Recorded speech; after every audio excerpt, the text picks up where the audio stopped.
හරිද?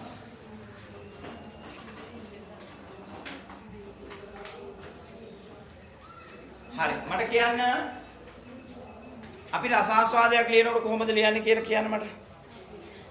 රසාස්වාද ආකෘතිය කියන්නේ දැන් අද අලුතෙන් දරුවෝ ඉන්නවා සමහරක් අයට මතකත් නැතුව ඇති ලියන විදිය. අපි රසවින්දනයක් ලියනකොට රසාස්වාදයේ පෙළ ගස්ස ගන්න ඕන. මම මේක හැමදාම මතක් කරන්නේ මේක අනිවාර්යයෙන්ම සාහිත්‍ය පේපර් එකේ ඔයා කැමති වුණත් කවියට අකමැති වුණත් ලියන්නම වෙනවා. ඒ නිසායි මේ මතක් කරන්නේ.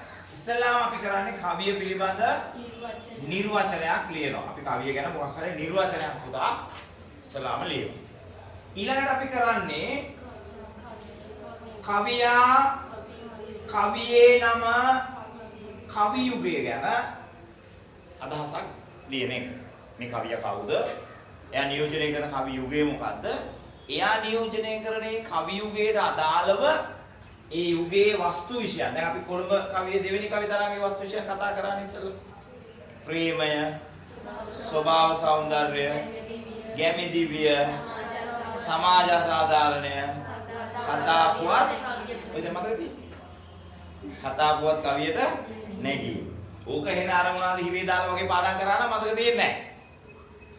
නේද? ඊළඟට මෙයාගේ භාෂා ලක්ෂණ මොනවද? ඊට පස්සේ මෙයාගේ ආකෘතිය මොකද්ද? ඊළඟට මෙයාගේ මවන සංකල්ප රූප මේ පාර මතක තියාගන්න. මෙච්චර දවස් මේ වචන තුනෙන්ම රස විඳින අහලා තියෙනවා. හැබැයි සංකල්ප රූප මැවීම ගැන තවම අහලා නැහැ. ඒ කියන්නේ 2025 බොහෝ විට නූතන පද්‍යයේ කවි පන්තිය දෙනකොට සංකල්ප රූප ජනනය හා භාෂා භාවිතය අතර ඇති සම්බන්ධය විමසමින් පහත කවි පෙළ රස විඳින්න කියලා රසාස්වාදයක් දීලා තිබුණොත් කලබල වෙන්නේ නැතුව ওই විදිහටම ලියන්න. මම මේ කියලා දෙන විදිහටම ලියාගෙන යන්න. රයිට්? හොඳයි. එහෙනම් තව දේදුන්න පායාවේ එකත් පාලමුටි කවුද ලියන්නේ? පරාක්‍රම කොඩිතුවක්කු කියන මේ අති විශිෂ්ට සිංහල කවියේ තමන්ගෙම කියලා අනන්‍යතා හදපු කවියක්. එයා නියෝජනය කරන කවි යුගය නිසදෙස් කවියේ දෙවෙනි කවි තරංගයේ අය. නිසදෙස් කවියේ දෙවෙනි කවි තරංගයේ වස්තු විෂයන් මොනවද? ප්‍රේමය. ඕන දැන් ප්‍රේමේ නැති තැනක් නැහැ. පරිසරය.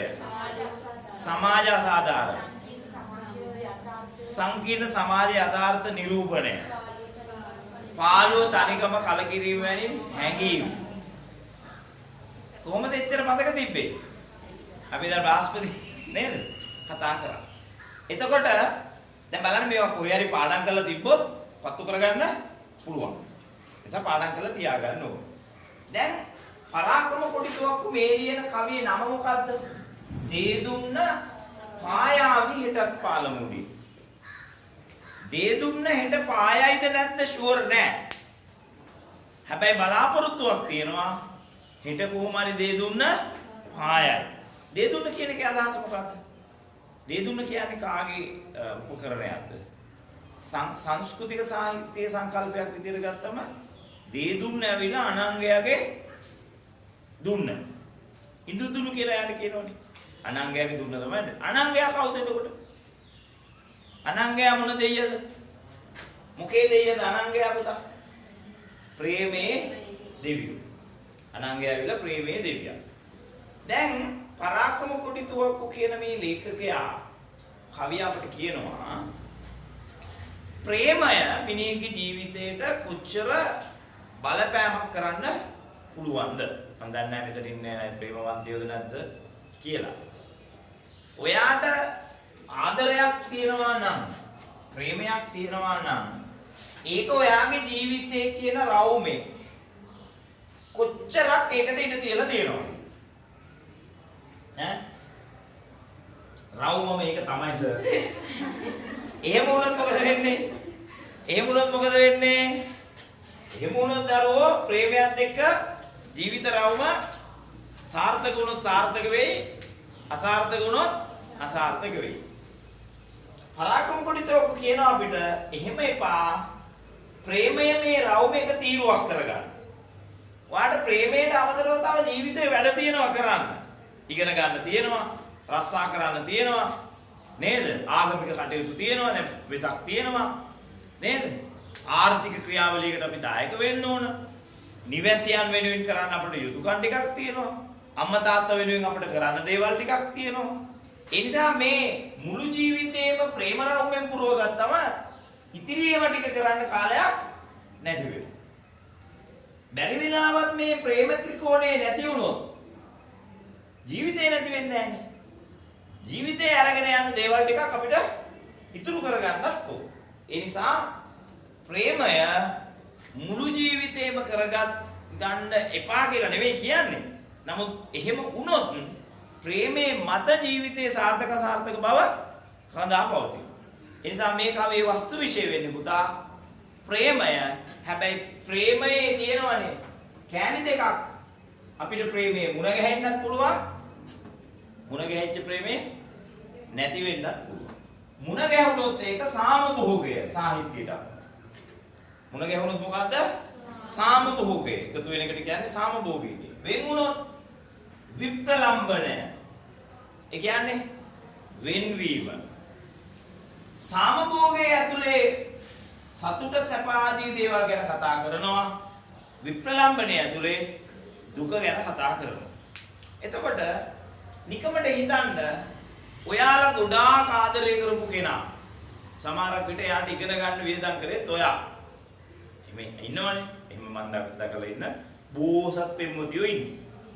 දුප්පත් පෙම්වතා බොහොම අමාරුවෙන් ගොඩ දාලා එයාට උගන්නලා නේද හරියට අම්මා කෙනෙක් ළමෙක් බලා ගන්නවා වගේ බලාගෙන නේද එයාව හොඳ තැනකට ගියාට පස්සේ ඌ එන එකේ කරලා හොඳයි නේ දැන් ඊගොඩ කල්පනා කරන දැන් අපි ඔයාලගේ පෙම්වතු ටික ඔක්කොම අරගෙන පුරාවට ඇවිල්ලා ඉනවා වෙඩින් කාඩ් එක අතේ තියාගෙන නේ දැන් 10 මාට පන්ති වලට කියනවා නංගි මම ලබනවදී වෙන කෙනෙක් බඳිනවා ඔයාට පුළුවන් නම් ඉන්න අපි මේ සම්බන්ධය අද නවත්තමු කියලා මට කියන්න ඔයාලා මොකද කරන්නේ කියලා කැත්තක් අරගෙනද පෙති කපලා නේද බාබකියු දාන්න එහෙමද නිකන් හිතන්නකෝ ඔයාලා එහෙම වුණොත් මොකද වෙන්නේ ඈ එහෙම වෙන්න බැරිද මිනිස්සු වෙන්නේ නැද්ද වෙලා නැද්ද වෙලා තියෙනවා අනේ එහෙම දරා ගන්න බැරි යු තමයි කියලා කෝච්චියට පනින්නේ බිල් වල දාගන්න ගෑනු ළමයව කිඩ්නැප් කරන්න සමහරට ගෑනු ළමයාගේ අසභ්‍ය රූප සමාජ මාධ්‍යයට දාන්න සමහරකට ඒව නැත්තම් හදලා හරි දාන්න.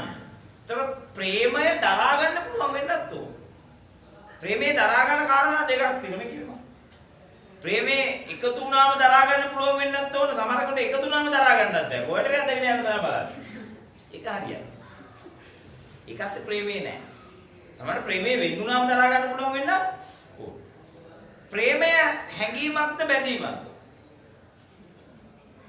ප්‍රේමය හැඟීමක්ද බැඳීමක්ද? ඈ නෑ ඒක බැඳීමක්. ඒක හැඟීමක් වුණොත් දරුවෝ ඒ හැඟීම ඉවර වෙනකොට ප්‍රේමය ඉවර වෙනවා. ප්‍රේමයේ බැඳීමක් විදියට ඇති වෙලා ඒක ඇතුලේ හැඟීම් ඇති වුණොත් තමයි ස්ථිරව ඒක ඉස්සරහට ගෙනියන්න පුළුවන්. ඒක හොඳට වහින වෙලාවට කොල්ලට ඔයා මතක් වෙලා වැඩක් නෑ. පායන වෙලාවට මතක් වෙන්නත් ඕන. තේරෙනවද? නේ? අවශ්‍යතාවයට ඔයා මතක් වෙලා වැඩක් නැහැ. තේරෙනවද? පැහැදිලිද? අවශ්‍යතාවයෙන් තිබ්බත් නැතත් ඔයාව මතක් වෙන්න ඕන. උවමනාවට විතරක් ඔයා ළඟට ඇවිල්ලා වැඩක් නැහැ. උවමනාව නැති වෙලාවට ඔයා ගාව ඉන්න ඕන. ඒක තමයි ප්‍රේම. ඒතර මේ කවියේ තේමාව වෙන්නේ වස්තු විශේෂ වෙන්නේ මොකද්ද? ප්‍රේමය. මොකද කොළඹ කවියේ දෙවෙනි කවි තරංගයයි වගේම නිසදස් කවියේ එකේ ආයත වගේම නිසදස් කවියේ දෙකේ ආයත ප්‍රේමය වස්තු විශේෂ වෙලා තියෙනවා. පැහැදිලිද? රයිට්. එහෙනම් අපි ලියාගමු වස්තු විශේෂ හා ප්‍රවේශය.